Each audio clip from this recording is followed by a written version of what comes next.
Tu as une remarque à faire à ton collaborateur, mais tu ne veux pas passer pour le relou de service. Tu n'as pas envie de créer un malaise, tu as peur de le vexer ou même de le blesser. Et du coup, tu préfères te taire, quitte à laisser empirer la situation ou pire, détériorer votre relation. Si ça t'est déjà arrivé, cette vidéo est pour toi. Je t'y explique comment donner un feedback qui aide vraiment, qui ne vexe pas et qui donne envie d'agir. C'est parti. Pour commencer, pourquoi est-ce si important de faire du feedback quand on est manager ? Parce que le rôle premier d'un manager, c'est de faire grandir ses collaborateurs. Et pour ça, il faut oser leur dire les choses. Le feedback, c'est l'outil le plus simple et le plus puissant pour ajuster, encourager, recadrer, valoriser. C'est un outil de reconnaissance et de progression. Sans feedback, les erreurs se répètent, les frustrations s'installent et la motivation s'éteint. Avec un bon feedback, tu crées de la clarté, de la confiance et une dynamique de progrès.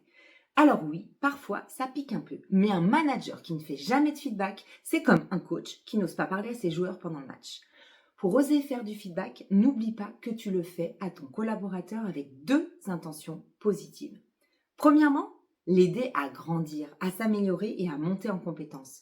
Deuxièmement, prendre soin de votre relation. Parce que quand un comportement de ton collaborateur t'agace, te contrarie ou t'inquiète et que tu ne dis rien, ça crée comme un nœud dans votre relation.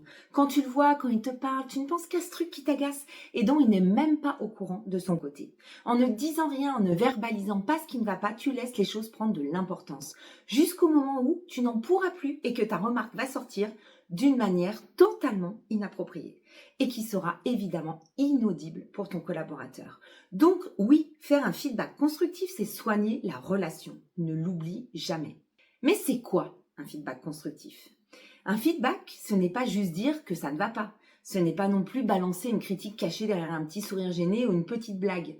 Non, un bon feedback, c'est un message clair, contextualisé, qui fait progresser.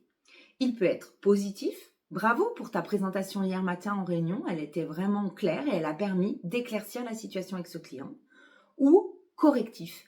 Oh, lors de ta présentation hier matin, tu as dépassé le timing d'une bonne dizaine de minutes. Cela a délayé le propos et ça a perdu un peu l'attention de l'auditoire. Dans les deux cas, il doit être clair, factuel, contextualisé, utile et bienveillant. Par exemple, tu ne vas pas dire « t'es trop lent », mais plutôt « j'ai vu que tu as mis 2 jours de plus que prévu pour finir le rapport. Est-ce que tu veux qu'on regarde ensemble pour voir ce qui t'a freiné, pour mieux t'organiser la prochaine fois ?» C'est plus respectueux, mais c'est aussi plus impactant. D'une manière générale, tu vas soigneusement éviter tous les signes de reconnaissance négatifs sur l'identité de ton collaborateur. Ceux qui commencent par le fameux « tu qui tu ». Tu es trop ceci, pas assez cela. Tu ne vas jamais coller d'étiquettes négatives sur la personnalité de ton collaborateur. Tu vas pointer du doigt un comportement inadapté, jamais son identité. De la même manière, tu vas éviter toute forme de généralisation à grands coups de tu es toujours ou tu n'es jamais ou même les souvent à chaque fois. Tu vas être le plus clair possible. Comment tu vas faire concrètement ? Je te partage un outil très connu issu de la communication non violente, le DESC. Tu peux l'utiliser quand tu veux pointer une tâche mal réalisée, un dysfonctionnement, un comportement inadapté ou un mode relationnel qui ne te convient pas. Premièrement, le D. Décris les faits. Tu es factuel, tu n'interprètes pas, tu ne juges pas, tu ne généralises pas. Tu vas donner des exemples concrets et précis de ce que tu reproches à ton collaborateur. Par exemple, hier, tu es arrivé avec 20 minutes de retard à la réunion. Jeudi dernier, tu étais aussi arrivé 15 minutes de retard. Plus tu seras précis, plus il sera facile pour ton collaborateur de comprendre et de reconnaître les faits. Deuxièmement, le E. Tu vas exprimer ton ressenti, ton émotion et tu vas verbaliser ton attente et ton besoin de manière claire. Tu dis ce que ça a généré pour toi. Tu vas dire « je » et tu vas parler à partir de toi, de tes émotions. Je suis agacée par ces retards car cela m'empêche de commencer notre point d'équipe à l'heure. À partir de demain, je te demande de respecter les horaires, s'il te plaît. Verbaliser ton émotion, cela permet d'éclairer ton collaborateur sur ce qui se passe pour toi. Cela va ouvrir son empathie et lui permettre de déceler les enjeux relationnels. Après cette deuxième partie, tu vas laisser parler ton collaborateur, lui demander ce qu'il en pense. L'enjeu étant de tomber d'accord sur les faits avant de trouver ensemble des solutions.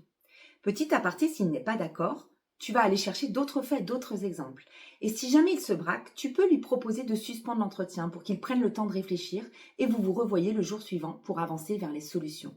L'idée, ce n'est pas de laisser tomber, évidemment, mais de le laisser prendre du recul et qu'il puisse digérer son émotion.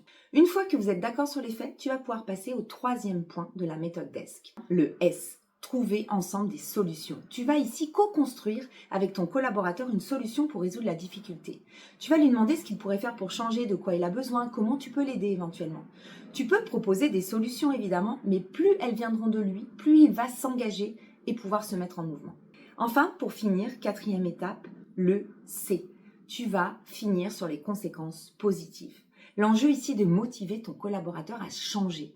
Pour cela, tu lui expliques les conséquences, l'impact positif pour lui, pour toi, pour l'équipe. Par exemple, si tu arrives à l'heure, tu auras le temps de profiter de la réunion d'équipe, tu seras plus serein, moi aussi, et l'équipe gagnera du temps au lancement de la journée.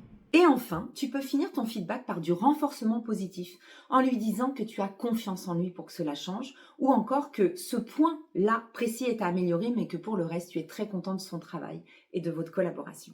Dernier conseil en termes de bonne pratique du feedback, évidemment tu le fais en tête-à-tête dans un endroit qui permet la confidentialité, jamais en public, au milieu de l'open space ou dans le couloir. Tu le fais le plus tôt possible, mais quand ton émotion est passée, pas à chaud quand tu es énervé, tu dois pouvoir formuler ton feedback avec calme. Tu vas aussi prendre rendez-vous avec ton collaborateur pour s'assurer qu'il est disponible. Par exemple, tu ne vas pas débouler dans son bureau parce que toi, enfin, tu es prêt.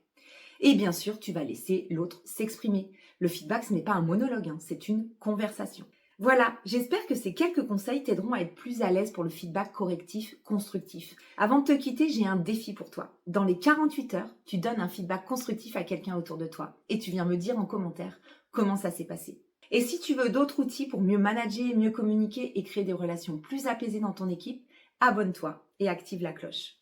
Surtout, rappelle-toi, le feedback, c'est un cadeau, mais seulement s'il est bien emballé. Je te dis à très vite et d'ici là, prends soin de toi.